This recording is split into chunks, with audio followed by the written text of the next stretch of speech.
থার্মোকলে বিপদ, থার্মোকল থেকে শরীরের ক্ষতি, পরিবেশের ক্ষতি, তাই ফেলে দেওয়া থার্মোকলে বিশেষ নজর কলকাতা পুরসভার। ধাপা ডাম্পিং গ্রাউন্ডে তৈরি হচ্ছে থার্মোকল প্রসেসিং ইউনিট। এই মাসের শেষেই চালু করে দেওয়ার টার্গেট।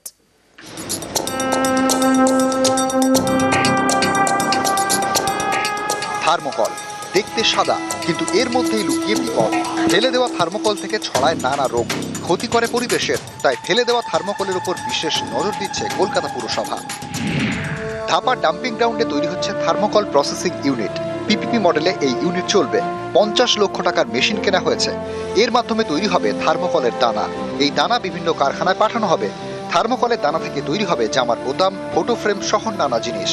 ধাপায় থার্মোকল প্রসেসিং ইউনিটের কাজ কিরকম এগোচ্ছে তা সম্প্রতি দেখে আসেন মেয়র।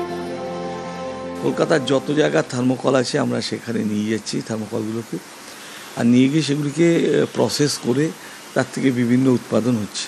তো থার্মোকলের যে একটা সমস্যা আমাদের ছিল, ল্যান্ডফিল সাইডে পড়ে থাকতো, বিভিন্ন জায়গায় পড়ে থাকতো, আর সেটার থেকে একটা ওয়ে আউট, মুক্তি আমরা ব্যবস্থা করেছি। এটারও একটা ধরনের গ্র্যানুয়েলস তৈরি হচ্ছে। সেই গ্র্যানুয়েলস থেকে আমি দেখেছি বোতাম তৈরি করছে, বিভিন্ন প্রোডাক্ট এরা আবার তৈরি করছে ওই গ্র্যানুয়েলসগুলো দিয়ে। ওটাকে ওরা গ্র্যানুয়েলসে পরিণত করে তারপরে তার থেকে বিভিন্ন বাই প্রোডাক্ট তৈরি করছে। একদিকে প্লাস্টিক, আরেকদিকে থার্মোকল, দুটোতেই বিপদ। কলকাতা পুরসভার বিভিন্ন প্রসেসিং ইউনিট রয়েছে। সেখানে ফেলে দেওয়া প্লাস্টিক থেকে নানা জিনিস তৈরি হয়, কিন্তু সেখানে থার্মোকল প্রসেসিং এর কোনো উপায় নেই। এই থার্মোকলের ব্যবহার দিনে দিনে বাড়ছে। ইলেকট্রনিক গুডস বা গিফট আইটেমের প্যাকিং, এর সঙ্গে সহজেই থার্মোকল ঢুকে পড়ছে বাড়িতে। প্যাকিং খোলার পর থার্মোকল ফেলে দেওয়া হয়। সেই ফেলে দেওয়া থার্মোকলেই বিপদ।